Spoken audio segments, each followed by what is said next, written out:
Then we talk about, unfortunately, there's a death of an employee. So as you understand, majority of small businesses in the United States it's a sole proprietor. So it's one person and they may or may not have their family members pitching in. So, this is going to hurt the operations. So if somebody dies, what is the continuity? If somebody is with an employee, again, if we go back to if you have only 1 or 2 employees and one of them dies, again, the unemployment rate in the United States is so low, it'd be very, very difficult to fill that position in such a short order.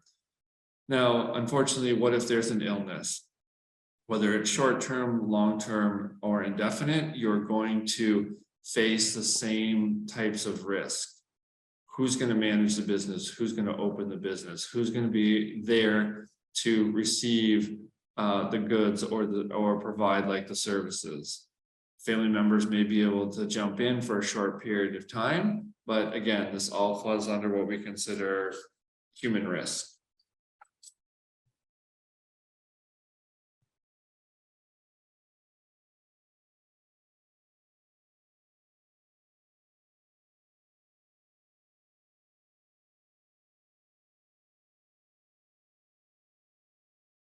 Forgive me, guys. This is not working.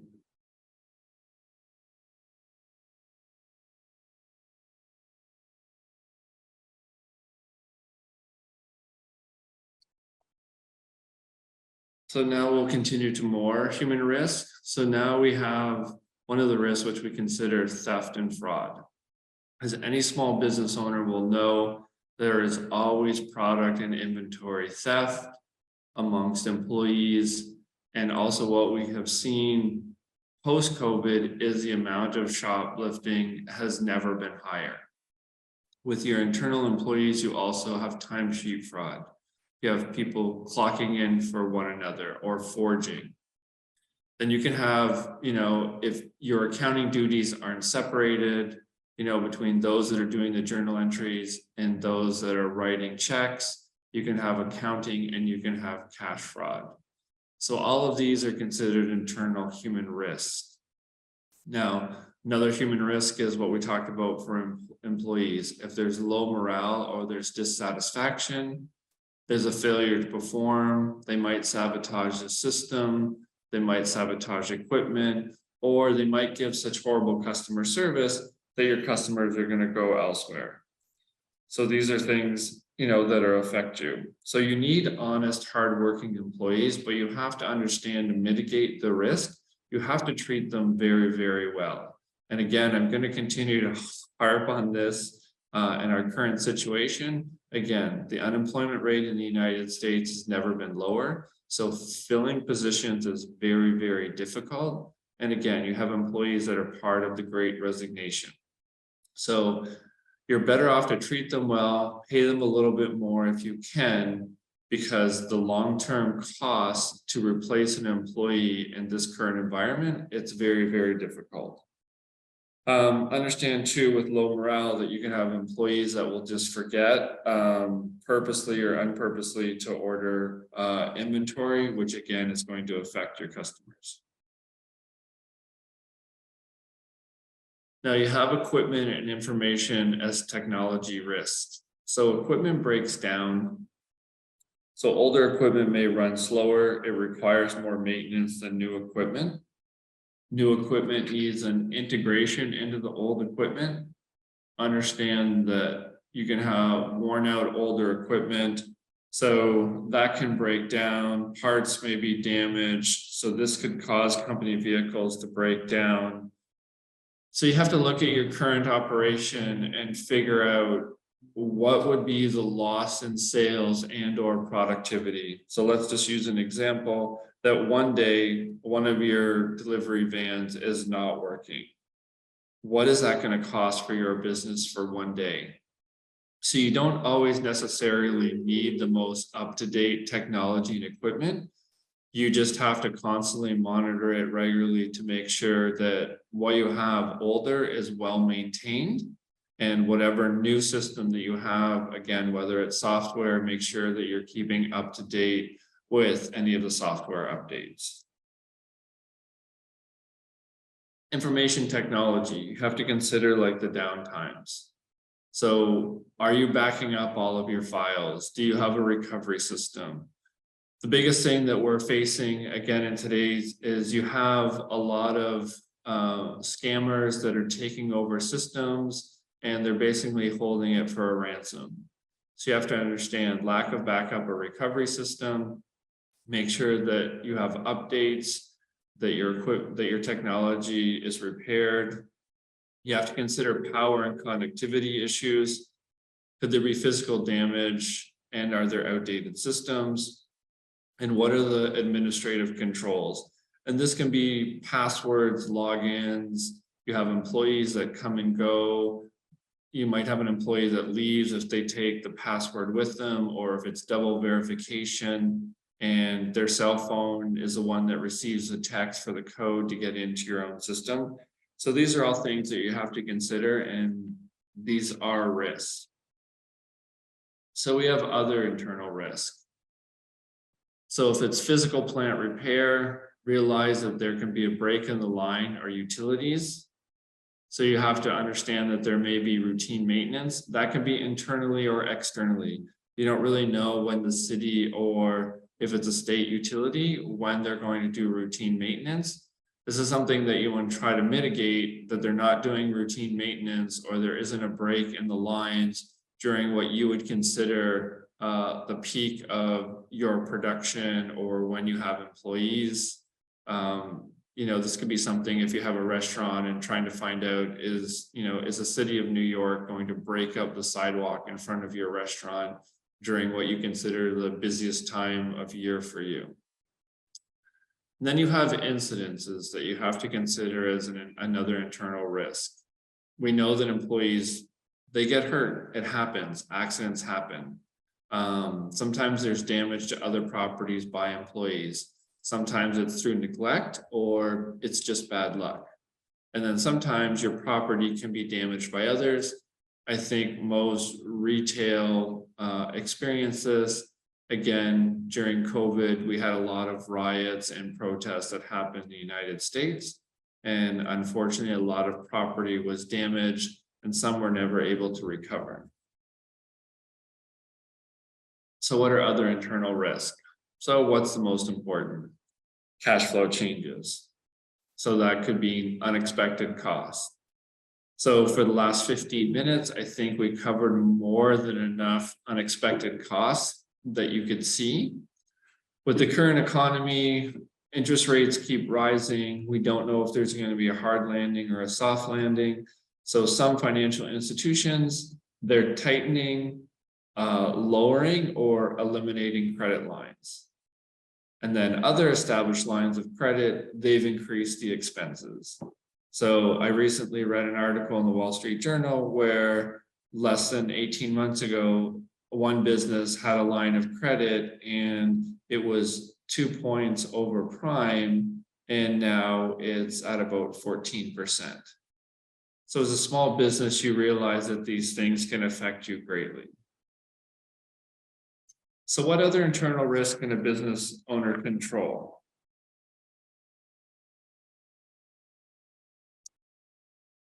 So think of new financing. New financing has its own costs associated with risk. The risk can include the following. So if you need an appraisal cost that you want to finance something, whether you want to open a second restaurant or you want to purchase new equipment for production, there'll be an appraisal cost. And like everything in the United States, due to COVID and inflation, those fees have gone up drastically. If you're purchasing a building or a business, the closing costs from the banks, from the mortgage lenders, they have also all increased. Then there's costs for points to buy down a rate, so that you're going to have to put up more money to get a lower interest rate, which you would have gotten no problem, say 2 years ago. Then what other financial institutions are doing is that they're taking the deposits and they place them on hold as collateral for your financing. So these are all other internal risks that you as a business owner, you can control. Now we're going to get into external risks. So we're talking about competition and market risk. So you realize that you can have loss of clients or customers, loss of employees, which we've already discovered. With the loss of clients and customers, that might due to, let's say you're a restaurant and you've noticed a downturn. More people are eating at home just because of the cost. You're not passing all of the increased wholesale costs to your customers, but you still have to raise prices. And some customers they can't go out to eat as often as they want. They might be splitting an appetizer. So these are all things that can affect your business.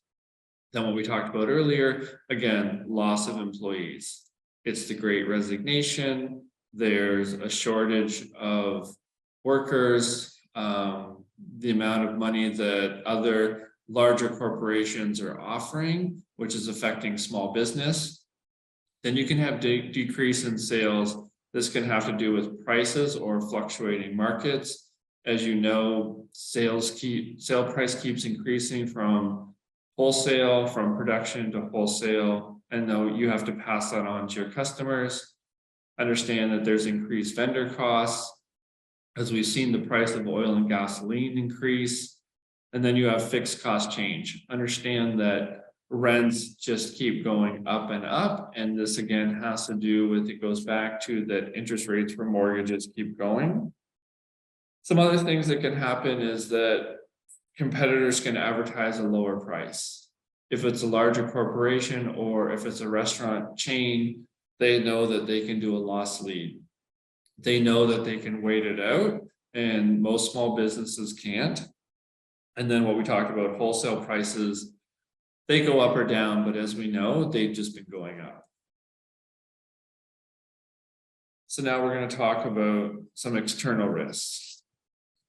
So what other internal risk can a business owner, going the wrong way, excuse me. So now we're going to talk about business environment risks. So those are really four major categories. We have laws, you have weather, you have natural disaster, and you have community. So weather can shut down a business for a short time or permanently, depends where you're located. Unfortunately, if you're in Florida, anywhere along the Gulf Coast, a hurricane, even if it's a hurricane warning, you know that you're given the evacuation order and you're going to have to board up and there's going to be a shutdown. Even if the hurricane doesn't hit or it's not as big as it was, it's still going to affect what you're going to have to deal with in the shutdown for business. If you were in Buffalo this winter and they got something like 40 inches of snow, basically that city was shut down for 2 weeks. So this is something that you can't control, but it's still a business environmental risk. And you're going to have to plan to make sure that you have enough cushion so that you can get through something like that. Laws change. Sometimes it could be for the better. When things shut down in New York for restaurants and everything was takeout, they started to allow restaurants to sell alcohol to go. Sometimes laws might not be in your favor. Your restaurant could be where neighbors are constantly complaining about noise complaints. So therefore they're telling you have to close at 11 o'clock. Then you can have structural changes in a community, and this could result in progress, meaning gentrification. So that could help you. Or if there's a lot of empty stores and offices and a declining market and your restaurant happens to be there, then the risk for you is that your insurance is going to increase, your property insurance, your liability insurance. So these are all things that could affect your, as a business environment risk. So here's a real world example. You own a steakhouse. There's been a tainted meat scare in your area, and this changes demand. How do you, as a restaurant owner of the steakhouse, how are you going to manage this risk or control its effects? So what you could do is you could get together with other steakhouses within a specific radius, and you could do a very large joint campaign. From public relations, press release, you can do digital marketing, you can do traditional mailer, and really what you're doing is you're advertising that the safety of beef. If other steakhouses don't want to get together, you can always go it alone. You want to make sure that you have a cushion in the budget. You can contact your local chamber of commerce. They're always a very good resource. They'll help you address the issue. And then what we said for PR, you can contact news media for an interview about your restaurant and the safety measures. You can explain in your own words how where you source your meat isn't part of the tainted meat scare. You can put all of the things that you do to keep your consumer safe. Then we have personal conflict risks. So for this, there's family obligations, illnesses, or death. So family obligations. This could be you're a single family home, you have, childcare isn't abundant. Are you going to have to step away from the business? Are the employees that you have, if you're a sole proprietor, how is this going to affect you? If your wife becomes pregnant, if you're, again, single family, there's an illness. So who's going to take care of the child? Maybe it's a spouse. And then God forbid, family obligation if there's a death. So if it's a two-family running a small business and one of the partners dies, how is that going to affect? And then we have events of disaster that affect the home. So we said earlier, when we talked about natural disaster, that might not just affect your business, that might affect your home. Then there's community involvement. So sometimes where a restaurant goes, or sometimes where there's redevelopment, there can be community involvement. Sometimes this can be for the better, but sometimes this can be a personal conflict. And then you have confluency. So what is required for your business to continue its operation? So this is something that you should write down to consider. What would be required for your business to continue its operation in its current state? So we don't go into a lot of detail here because every business can be different. It depends if it's sole proprietorship, if it's a restaurant, or if it's a retail. But this would basically be the beginning of you to strategize to mitigate the risk. So what you should do for risk identification is you should have a written business plan. And when you write this out, it should be 1 year, 3 year, and 5 year. You should use outside sources to assist in identifying. Then you should also write down what are the risks for your vendors or suppliers. So by that, let's say you're a restaurant. Is there just one vendor or supplier that you deal with for all of your fruits and vegetables? In your area, are you dealing with only one vendor that gives you all of your meat or all of your seafood? And then you have to consider, is that vendor a sole proprietor? What if one of the things that we talked about earlier in the presentation, what if that affects them? How does that affect you? And then what is your business continuity assessment? And that's factoring in how would your business continue with all of the other risks that we've identified. So now we're going to look at some warning signs for risk. Do you have excessive debt in relation to your owner's equity? So that's total liabilities divided by owner's equity. And that's really the ratio that you're looking at. And again, unfortunately, due to high inflation and the decrease in sales during COVID, which hasn't fully recovered, you have to look at how much debt you have taken on. Are you have a reliance on a small number of customers? So if you have a restaurant, is it that same small group of people constantly coming in, or if you're a store, or if you're in production? Do you have a reliance just on one product? So again, you have to identify your sales Let's say you're a tourist shop and most people are buying hoodies. Well, we're heading into summer. What's going to happen? Are people going to switch over to t-shirts? So you don't want to have a reliance just on one product. And then again, what we talked about earlier is, do you have a reliance on one or a small number of vendors?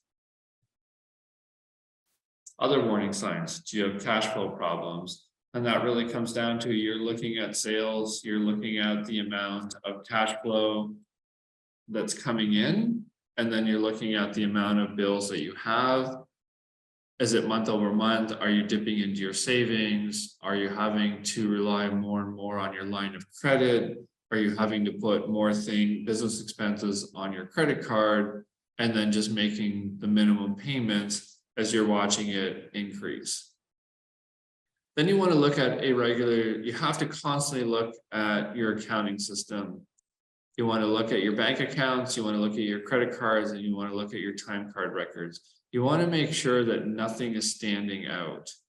So from an accounting standpoint, you want to look and see, do you recognize all the vendors that are being paid? Because employees will create a fake vendor, and they'll do it at such a small amount that you won't notice. But over a year, it could add up to 5,000 or 10,000. They might have multiple fake vendors and that you're really not going to notice. Some larger companies have to watch out for that. An employee will create a fake time card, and then actually there's a fake employee that's being paid. So you also want to look at irregularities in your computer system for your administrative reports. Have you been hacked? These are things that you really want to consider. And then high employee turnover rate, which we discussed earlier, which talks about how difficult it is to replace an employee. It's very, very expensive.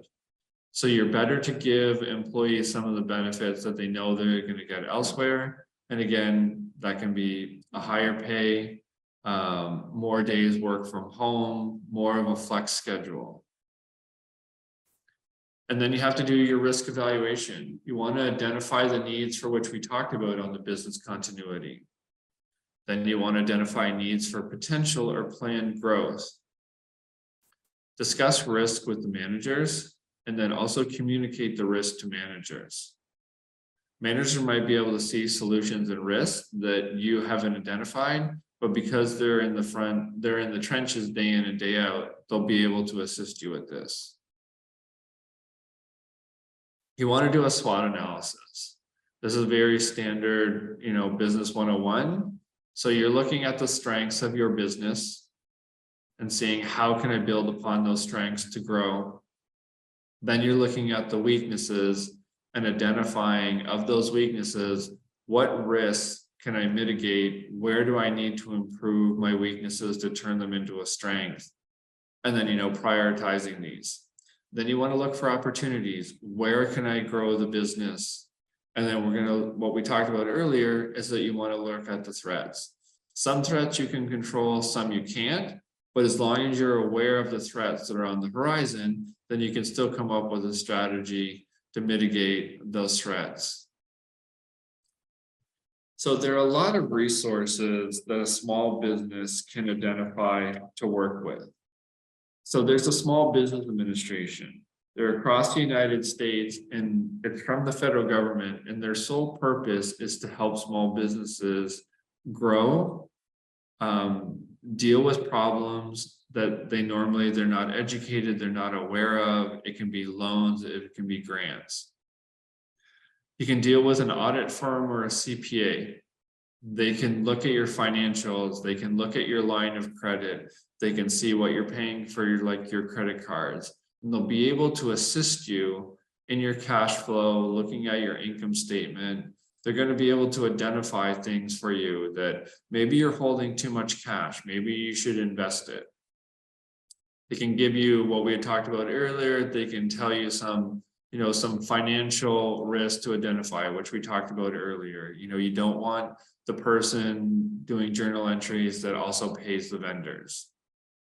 Then you have your bank or commercial lender. It's their job to basically help you as a commercial banker Again, helping you get a lower line of credit, looking at what assets you have that you can put for collateral. So you want a risk insurance provider. So that's an insurance broker. They're going to tell you what type of insurance you should have based on the size of the business. And then there's a lot of internet resources.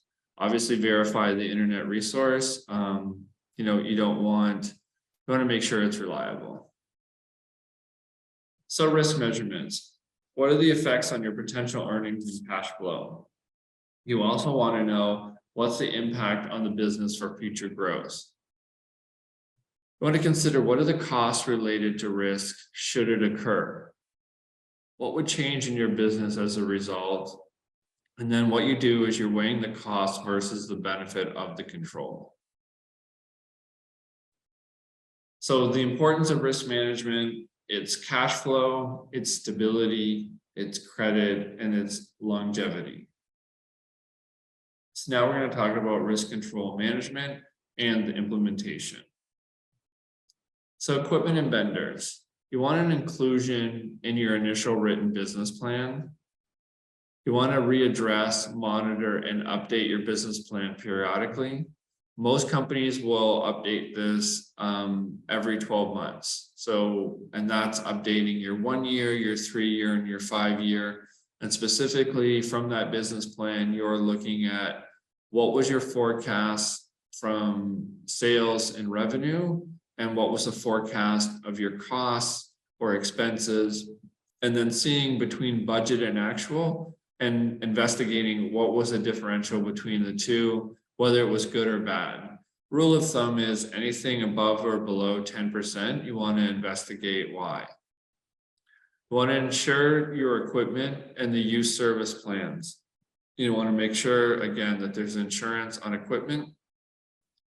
Know your vendors and suppliers. You want to know who they are. You want to know what they're operating on. You don't want to be caught with a vendor that, you know, they owe you a lot of money, or they go bankrupt. You put in a big order during your busy season and they go bankrupt. So you always want to have backup relationships. Then we talk about business continuity. Where's the location to continue business operations if something happens? Obviously, if you're a restaurant, that's not going to be possible. But if it's manufacturing or retail, can some sort of the business be done in a different location? You want to establish a manual system. You want to be able to train your staff to continue the operations for whatever happens, whether it's you as a business owner or one of the other principals. Make sure that you have a backup operating system. You want to list the staff duties and the contacts. Probably the most important from this is make sure that you always have an updated cell phone tree and share that with all of your employees at all levels. Make sure that you review the contracts with your vendors for provisions. So read the fine print, just don't blindly sign something. Review contracts periodically. Again, most businesses do this on a 12-month basis. No system provider backups and contingency operation plans. So here's your information technology system. Rule number 1, don't share your login information. Don't have it written on a post-it note that anybody can see. When a key employee leaves that has login information, you have to make sure that you delete that user and make sure that you're constantly changing passwords. Choose a complicated password. If it has double verification, you want to make sure that that's selected. You don't want to use password 123. You want to protect systems with firewalls, which we said earlier in the presentation. There are a lot of hackers and they're hacking into very well-known businesses and they're holding them ransom, sometimes up to $5 million. So institute levels of access. So again, let's say you're the Salesforce administrator for your CRM. you have a new employee. They don't need full access. They might just need the ability to run X amount of reports. So all software systems usually have the ability to offer access based on their level. Make sure that you're performing other reports. You always want to sample transactions and use trial transactions. And that's, again, making sure that you're mitigating the possibility of fraud. And then you want to conduct scheduled and surprise audits. So even if you're a restaurant, you're going to want to go behind the bar when they don't expect it. And you're going to want to look, because as you know, in restaurants, alcohol is the #1 thing that either gets stolen and or diluted. If you're doing retail, it's the same thing. Don't always wait for to do month-end inventory. Competition. So this is my realm, working in marketing, is that go to your competitors and shop them, whether it's a restaurant or if it's a retail store, and you want to go there and have the same experience. And, you know, whether you write it down mentally or take notes on your phone, track everything that they do and basically imitate that. And then anything that they're doing wrong, make sure that you're not doing that. Look at their advertising. Everything is online, everything is available. Look at all of their social media channels. Look at their Yelp page, look at their Google business page. What is being written about them, good or bad? Look at their product lines. What are they offering? You know, the biggest trend right now for restaurants is having a main dish or having a dessert that's what's called Instagrammable, meaning it's so peculiar or outrageous that people just have to take a picture of it and put it on Instagram. And then look at their pricing. Are you in line? Are you too much? Are you too low? You know, maybe look at who their vendors are. Maybe they're getting a better price than you. Look at the customer interaction, whether it's good or bad. And then, you know, look at their employee retention. And that's pretty easy. You can look at their you can look at LinkedIn profiles. So you can go look at your competitor, and then you can click on who works there, and then you can see how long that they've been there. So what is your most liquid asset, and how do you think you can protect it? Cash. Cash is king. This we all know. So what I said earlier, let's talk about the separation of duties. Again, you want to make sure that the person that's doing the journal entries or the bank reconciliation, that is separated. You want to make sure the person that's doing the bank deposit is not paying the vendors as the employees. So it's called dual control of cash. You have to have levels of authority to be observed. Periodic audits, surprise audits. Make sure that where you're depositing your cash flow is a bank. It's FDIC. It's these are things that are very, very important. Don't get sucked into the hype. You know, you might have a buddy who also owns a restaurant who tells you he's put his money, he's putting part of his deposits into crypto. Just don't do it. Just, you know, put it into a bank and make sure that it's FDIC. And then you have to plan reserves in your budget. And again, this goes back to fully understanding that risks and things can pop up that will affect your cash flow. So employee management. So for this, pre-employment screenings and background checks are very, very important. And by this, make sure, you know, they don't have a criminal record. You want to make sure fraud, stealing, anything like that. They say they are who they say they are. You want to verify that they can legally work in the United States. If you don't do pre-employment screening, understand that you could hire somebody that steals or embezzles. Background check, understand that if the person isn't who they say they are and they're not legally able to work in the United States and you get caught, the amount of fines that you're going to get from ICE are just ridiculous. Make sure that you have job descriptions that lay out what the duties are. Communicate to them what the clear expectations are. Cross-train your staff so that if the hostess can't come into your restaurant, that one of the waitresses, or waiters knows how to do that. Identify temp agencies that specialize in your field.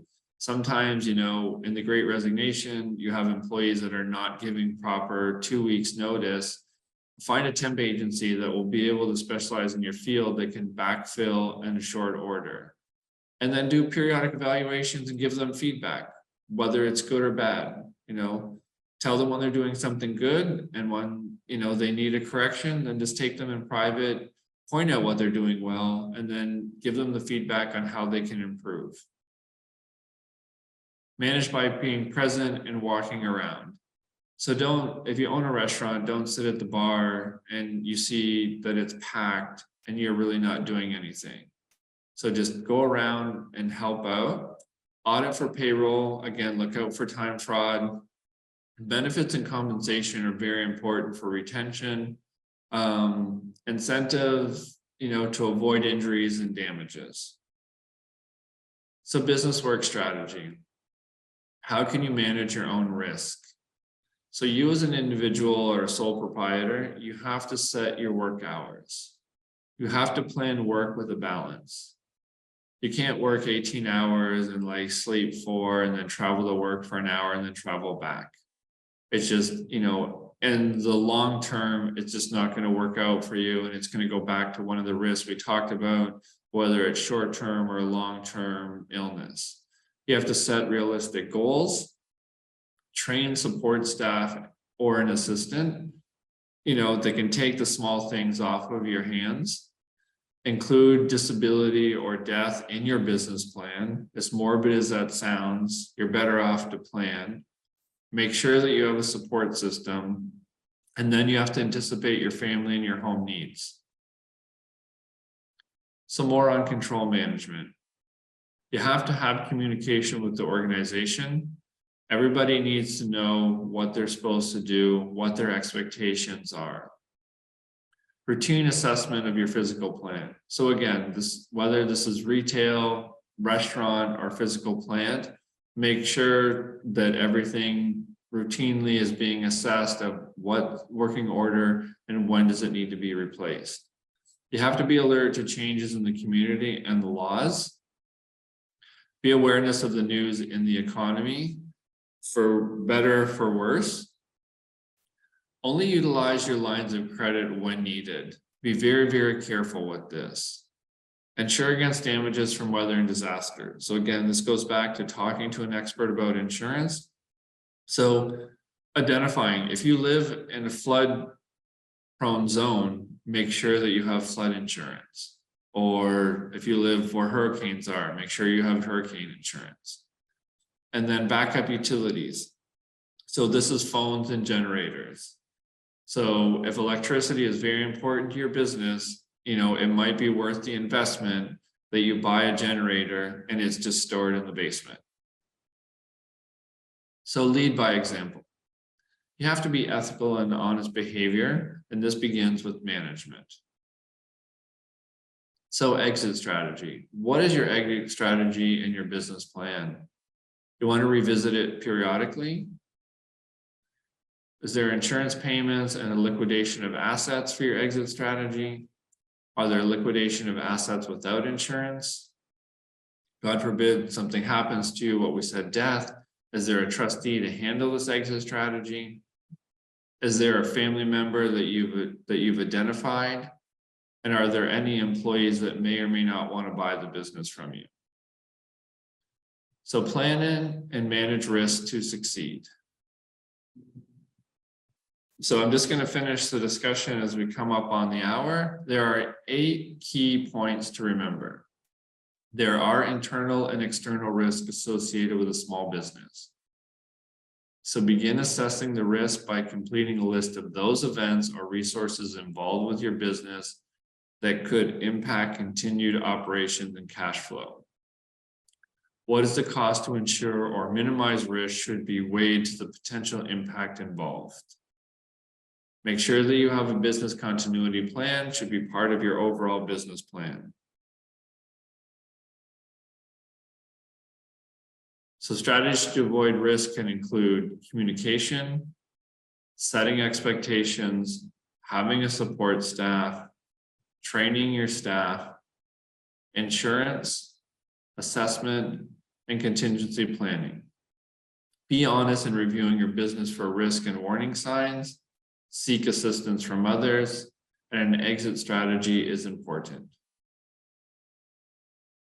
So that concludes this evening's presentation.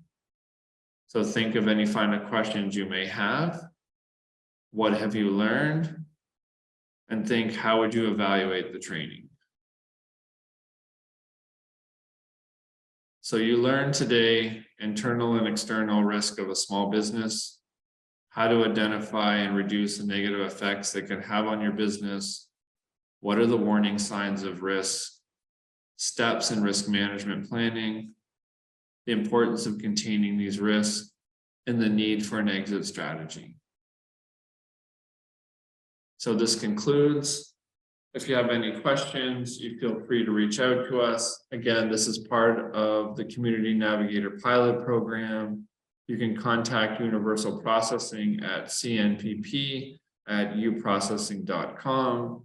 You can reach us at 212-835-2485. And there's more on our website, uprocessing.com Community Navigator. You can reach out to the U.S. Small Business Administration, and you can also reach out to the U.S. PAC.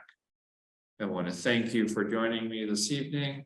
I hope it was a benefit to all of you. Have a good night.